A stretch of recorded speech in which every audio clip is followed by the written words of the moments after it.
Hello to everyone. Previous video వరకు మనం first మెథడ్లో ప్రాబ్లమ్స్ చూసాం కదా, అంటే ఫిక్స్డ్ ఇన్స్టాల్మెంట్ మెథడ్లో చేసాము. ఇప్పుడు సెకండ్ మెథడ్ వచ్చి డిమినిషింగ్ బ్యాలెన్స్ మెథడ్, అంటే తగ్గుతున్న నిల్వల పద్ధతి అంటాం. ఈ మెథడ్లో ప్రాబ్లం ఏ విధంగా చేయాలో చూద్దాం. P and company purchased cold storage plant for rupees 11,000 in January 1st, 2004. Annual depreciation to be 20% on diminishing balance. There was an addition to the original plan on January 1st, 2006 to the value of rupees 2000. You are required to proper plant account for first 3 years. ఇక్కడ some వచ్చి P and company ఒక cold storage ప్లాంట్ని జనవరి 1, 2004 11,000 కొనుగోలు చేసింది. వార్షిక తరుగుదల 20% తగ్గుతున్న నిల్వల పద్ధతిలో. అలాగే 1/1/2006 అదనంగా మరొక ప్లాంట్ని 2,000 రూపాయలకి కొనుగోలు చేయడం జరిగింది. ప్లాంట్ అకౌంట్ని 3 సంవత్సరాలకి తయారు చేయండి అని చెప్తున్నారు. సో ప్రాబ్లం చూద్దాం. ఫస్ట్ ప్లాంట్ని పర్చేస్ చేసిన డేటు 1/1/2004. సో ఫస్ట్ మెథడ్లోనే మొత్తం అంతా కూడా ప్రొసీజర్ సేమ్ అలాగే ఉంటుంది. అంటే ఫండమెంటల్స్ నోట్ చేయడం అంతా కూడా సేమ్ ప్రాసెస్ అనేది ఉంటుంది. ఇక్కడ డిప్రిసియేషన్ మాత్రం క్యాలిక్యులేట్ చేయడంలో కొంచెం డిఫరెన్స్ అనేది ఉంటుంది ఫస్ట్ మెథడ్కి సెకండ్ మెథడ్కి.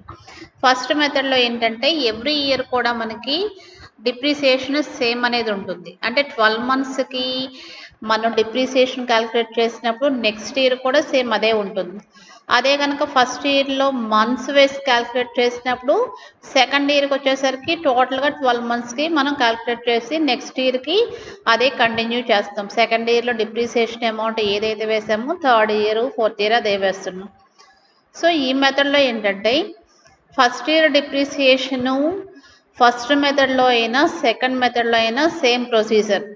అంటే స్టార్టింగ్ కాకుండా మధ్యలో నుంచి ఫిబ్రవరి నుంచి డిసెంబర్ లోపల ఎప్పుడు మనం మెషిన్ని పర్చేస్ చేసినా కూడా డిప్రిసియేషన్ అనేది ఆ డేట్ నుంచి ఇయర్ ఎండింగ్ డేట్ వరకు మనం మంత్స్ వేసి క్యాలిక్యులేట్ చేస్తున్నాం.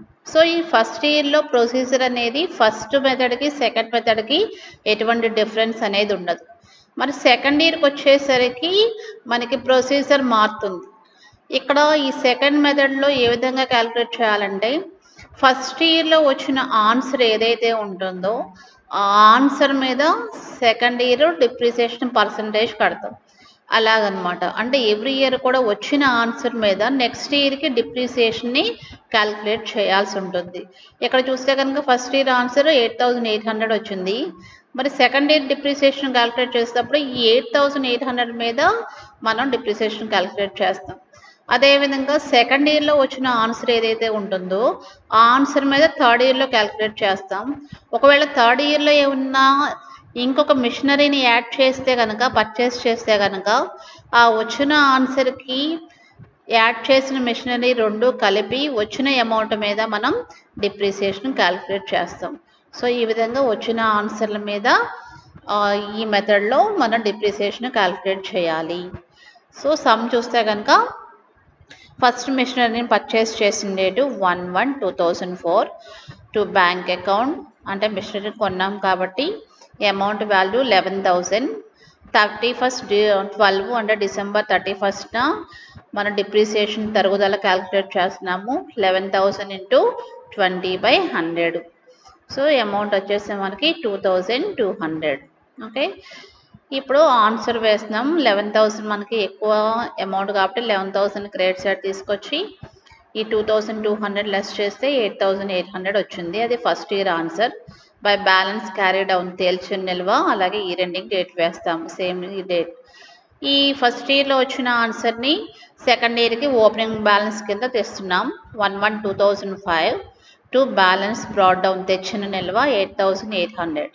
అలాగే ఈ సెకండ్ ఇయర్కి డిప్రిసియేషను బై డిప్రిసియేషన్ అకౌంట్ తరుగుదల ఖాతా అని చెప్పి ఈ వచ్చిన ఆన్సర్ ఏదైతే ఉంటుందో ఫస్ట్ ఇయర్లో 8,800 × 20/100 అంటే 1,760 రూపీస్. ఈ విధంగా వచ్చిన ఆన్సర్ మీద మన డిప్రిసియేషన్ క్యాలిక్యులేట్ చేయాలి సెకండ్ మెథడ్లో. సో ఇప్పుడు మనం సెకండ్ ఇయర్కి మనం బ్యాలెన్స్ వేసేయాలి కాబట్టి, అంటే ఆన్సర్ మనం చూపించాలి కాబట్టి 8,800ని క్రెడిట్ సైడ్కి తీసుకొచ్చి ఈ 8,800 నుంచి 1,760 రూపీస్ లెస్ చేస్తే వచ్చిన ఆన్సర్ ఎంత? 7,040 రూపీస్. సో ఇది బై బ్యాలెన్స్ క్యారీ డౌన్ తేల్చిన నిల్వ, అలాగే ఈ ఎండింగ్ డేట్ 31/12/2005. మనకి ఈ సమ్ అనేది క్యాలెండర్ ఇయర్ ప్రకారం స్టార్ట్ అయింది కాబట్టి 1/1/2005. సో 31/12/2005. నెక్స్ట్ సెకండ్ ఇయర్లో వచ్చిన ఆన్సర్ ఏంటి? 7,040 రూపీస్ని థర్డ్ ఇయర్కి ఓపెనింగ్ బ్యాలెన్స్ కింద తీసుకొచ్చాం. 1/1/2006 టు బ్యాలెన్స్ బ్రాడ్ డౌన్ తెచ్చిన నిల్వ 7,040. ఈ 2006 ఇయర్లో మనం ఇంకొక మిషనరీని పర్చేస్ చేసాం. దాని వాల్యూ ఎంత? 2,000 రూపీస్. 1/1/2006 స్టార్టింగ్లోనే జనవరిలోనే మనం పర్చేస్ చేసాము. టు బ్యాంక్ అకౌంట్, బ్యాంకు ఖాతా 2,000 రూపీస్. అలాగే మరి ఈ ఇయర్కి డిప్రిసియేషన్ ఏ విధంగా క్యాలిక్యులేట్ చేయాలి? ఒకవేళ ఈ ఇయర్లో 2,000 రూపీస్ వాల్యూ గల మెషిన్ని పర్చేస్ చేయకపోతే కనుక 7,040 రూపీస్ మీద మనం డిప్రిసియేషన్ క్యాలిక్యులేట్ చేసేవాళ్ళం. ఇంకో మిషనరీ యాడ్ అయింది కాబట్టి రెండు యాడ్ చేస్తే అంత 9,040 రూపీస్. ఈ 9,040 రూపీస్ మీద మనం డిప్రిసియేషన్ క్యాలిక్యులేట్ చేస్తున్నాం. 9,040 ఇంటూ 20/100. సో ఆ విధంగా క్యాలిక్యులేట్ చేస్తే 1,808 మనకి థర్డ్ ఇయర్కి ఈ రెండు మెషినరీస్ మీద ఉన్న డిప్రిసియేషన్ తరుగుదల. సో అలాగే మనకి డెబిట్ సైడ్ ఉన్న అమౌంట్ ఎక్కువ కాబట్టి 9,040 రూపీస్ని క్రెడిట్ సైడ్ తీసుకొచ్చి ఈ 9,040లో నుంచి 1,808 లెస్ చేస్తే వచ్చిన answer 7,232. So by balance carry down తేల్చిన నిల్వ, అలాగే డేట్ 31/12/2006. సో 3 ఇయర్స్కి కంప్లీట్గా చేసాము. ఫోర్త్ ఇయర్కి మనం ఆన్సర్ కిందకి తీసుకొచ్చి సమ్ని కంప్లీట్ చేస్తాము. ఎందుకంటే 3 ఇయర్స్ వేయమన్నాడు కాబట్టి ఫోర్త్ ఇయర్కి ఆన్సర్ తీసుకురావాలి. 1/1/2007 to balance brought down 7,232. So ఈ విధంగా మనకి సెకండ్ మెథడ్లో డిప్రిసియేషన్ క్యాలిక్యులేట్ చేయాలి. అంటే వచ్చిన ఆన్సర్ల మీద మనం నెక్స్ట్ ఇయర్కి డిప్రిసియేషన్ క్యాలిక్యులేట్ చేసుకుంటా వస్తాం. ఓకే, నెక్స్ట్ ప్రాబ్లం చూద్దాం. A trader purchased a second-hand motor lorry for rupees 1,20,000 and paid rupees 30,000 towards repairs. The life of the lorry is estimated to be 5 years. The scrap value is estimated to be rupees 20,000. Prepare motor lorry account for 3 years. Writing off depreciation under diminishing balance method at 20%. So ఇక్కడ ఈ సమ్లో చూస్తే ఒక వర్తకుడు ఒక second hand motor లారీని 1,20,000 రూపాయలకి కొనుగోలు చేసి దాని ఖర్చుల నిమిత్తం 30,000 అంటే 30,000 రూపాయలు ఖర్చు పెట్టాడు. అంటే ఇక్కడ లారీ వాల్యూ ఎంత అని చెప్పాలి? 1,20,000 ప్లస్ 30,000 అంటే 1,50,000. అంటే మనం సమ్ చేసేటప్పుడు ఫస్ట్ ఇయర్కి అమౌంట్ ఎంత? 1,50,000. అలాగే the life of the lorry is estimated to be 5 years. అంటే లారీ యొక్క అంచనా వేసిన జీవితకాలం ఎంత? 5 సంవత్సరాలు. అలాగే అంచనా వేసిన తుక్కు విలువ 20,000 రూపాయలు. అలాగే మోటార్ లారీ ఖాతాను 3 సంవత్సరాలకి తయారు చేయండి అంటున్నాడు. ఏ మెథడు? Diminishing balance method. తగ్గుతున్న నిల్వల పద్ధతి ప్రకారం తరుగుదల 20% చొప్పున మోటార్ లారీ ఖాతాను 3 సంవత్సరాలకి తయారు చేయాలి. ఇక్కడ చూస్తే కనుక మనకి ఫస్ట్ ఇయర్ మనకి స్క్రాప్ వాల్యూ అనేది ఇచ్చాడు. అంటే సమ్లో ఆ మోటార్ లారీకి అయిన ఖర్చులు అలాగే దాని యొక్క స్క్రాప్ వాల్యూ అనేది ఇచ్చినప్పుడు మనం ఈ విధంగా ఫస్ట్ ఇయర్కి డిప్రిసియేషన్ క్యాలిక్యులేట్ చేసుకుంటాం. ఏ విధంగా? Cost of motor lorry, motor lorry యొక్క ఖరీదు 1,20,000. యాడ్ రిపేర్స్ అంటే ఆ మోటార్ లారీకి ఖర్చు పెట్టిన రిపేర్ల మొత్తం 30,000. అంటే మొత్తం వాల్యూ ఎంత? 1,50,000. మరి దీనిలోంచి లెస్ స్క్రాప్ వాల్యూ మైనస్ తుక్కు విలువ 20,000. సో అలా తీసేస్తే వచ్చిన ఆన్సర్ ఎంత? 1,30,000. అంటే మనకి మిషన్ వాల్యూ వచ్చేసరికి ఇక్కడ అంటే ఫస్ట్ ఇయర్ డిప్రిసియేషన్ కట్టేటప్పుడు ఈ విధంగా ప్రొసీజర్ని ఫాలో అవ్వాలి. ఫస్ట్ వన్ మోటార్ లారీకి దానికోసం ఖర్చు పెట్టిన అమౌంట్ ఏదైతే ఉంటుందో అది యాడ్ చేసి ఆ వాల్యూలోంచి స్క్రాప్ వాల్యూ తుక్కు విలువ మైనస్ చేయాలి.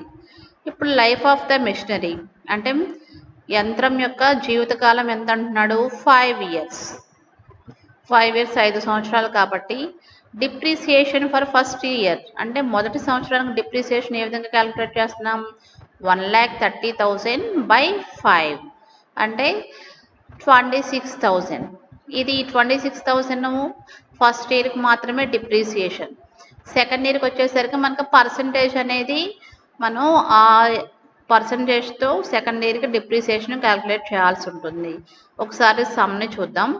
ఇక్కడ చూడండి, డిమినిషింగ్ బ్యాలెన్స్ మెథడ్ 20% అంటున్నాడు. ఈ 20% మనకి ఎప్పుడు యూజ్ అవుతుందంటే సెకండ్ ఇయర్ నుంచి మనం ఈ పర్సంటేజ్తో డిప్రిసియేషన్ క్యాలిక్యులేట్ చేస్తాం. ఈ అమౌంట్ అంతా కూడా మనకి ఫస్ట్ ఇయర్కి డిప్రిసియేషన్ క్యాలిక్యులేట్ చేయడం కోసం అవసరం అవుతుంది. ఈ మెషిన్ వాల్యూకి ఎక్స్పెన్సెస్ 30,000, 1,50,000, అలాగే స్క్రాప్ వాల్యూ మైనస్ చేయాలి 20,000, అలాగే life of the lorry is estimated to be 5 years అంటే లారీ యొక్క అంచనా వేసిన జీవితకాలం ఎంత? 5 సంవత్సరాలు. ఇలాంటి ఇన్ఫర్మేషన్ అనేది ఇచ్చినప్పుడు మనకి ఫస్ట్ ఇయర్కి డిప్రిసియేషన్ క్యాలిక్యులేట్ చేయడానికి ఇవి మనకి ఉపయోగపడతాయి అన్నమాట. ఈ పర్సంటేజ్ అనేది సెకండ్ ఇయర్ నుంచి మనం పర్సంటేజ్ ద్వారా డిప్రిసియేషన్ క్యాలిక్యులేట్ చేస్తాం. సో ఇది వర్కింగ్ నోట్స్. నెక్స్ట్ ప్రాబ్లంలోకి వెళ్దాం. మనకి ఇక్కడ ఇయర్ అనేది మెన్షన్ చేయలేదు కాబట్టి మనం ఫస్ట్ ఇయర్, సెకండ్ ఇయర్, అలాగే ఇయర్ ఎండింగ్ అనేది మెన్షన్ చేస్తున్నాం. అలాగే సమ్లో స్టార్టింగ్ కొన్న డేట్లు అనేవి చెప్పి క్లోజ్ చేయాల్సిన డేట్ చెప్పలేదు అంటే అది క్యాలెండర్ ఇయర్ ప్రకారం మనం సమ్ చేయాలి. అంటే January 1st నుంచి 31st December వరకు ఈ 12 months పీరియడ్కి మనం అకౌంట్ని చూపించాలన్నమాట. సో మనకి ఫైనాన్షియల్ ఇయర్ అంటే కంపల్సరీగా చెప్తారు. అంటే 1st April నుంచి 31st March వరకు చేయాల్సి వస్తే కనుక సమ్ని కంపల్సరీగా ప్రాబ్లంలో దాన్ని ఏ విధంగా చేయాలనేది చెప్పడం క్లియర్గా జరుగుతుంది.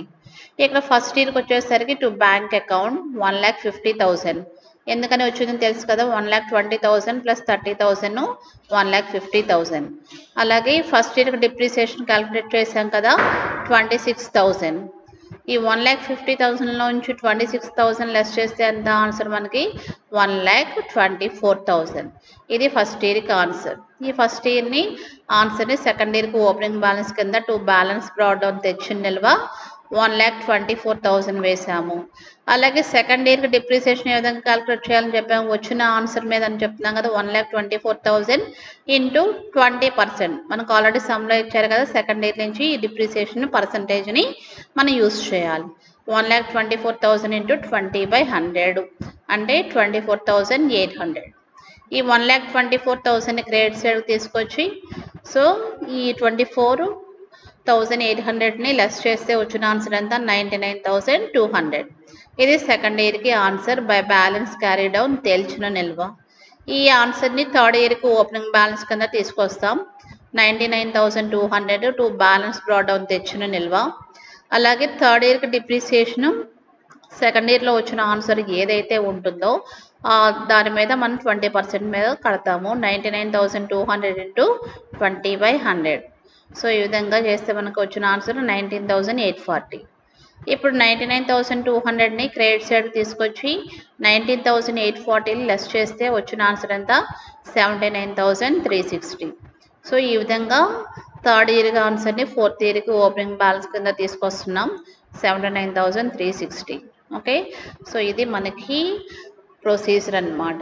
అంటే వచ్చిన ఆన్సర్ల మీద డిప్రిసియేషన్ క్యాలిక్యులేట్ చేసుకుంటా మనం తరుగుదలని ఇలా ఈ విధంగా చూపించాల్సి ఉంటుంది. సో ఈ వీడియో చూసి చాలా జాగ్రత్తగా అబ్జర్వ్ చేయండి. ఎందుకంటే నెక్స్ట్ ప్రాబ్లం నుంచి మనకి మెషినరీస్ అనేవి పెరుగుతాయి కాబట్టి ఏ విధంగా డిప్రిసియేషన్ క్యాలిక్యులేట్ చేయాలో మీకు ఒక అవేర్నెస్ అనేది రావాలి. ఫస్ట్ మెథడ్కి సెకండ్ మెథడ్కి ఉన్న డిఫరెన్స్ ఏంటి అనేది మీకు క్లియర్గా అర్థమైతే నెక్స్ట్ ప్రాబ్లం అనేది మీకు ఈజీగా అర్థమవుతుంది. ఈ 2 ప్రాబ్లమ్స్ కూడా చాలా జాగ్రత్తగా అబ్జర్వ్ చేసి నీట్గా నోట్స్ కాపీ చేయండి. Thank you.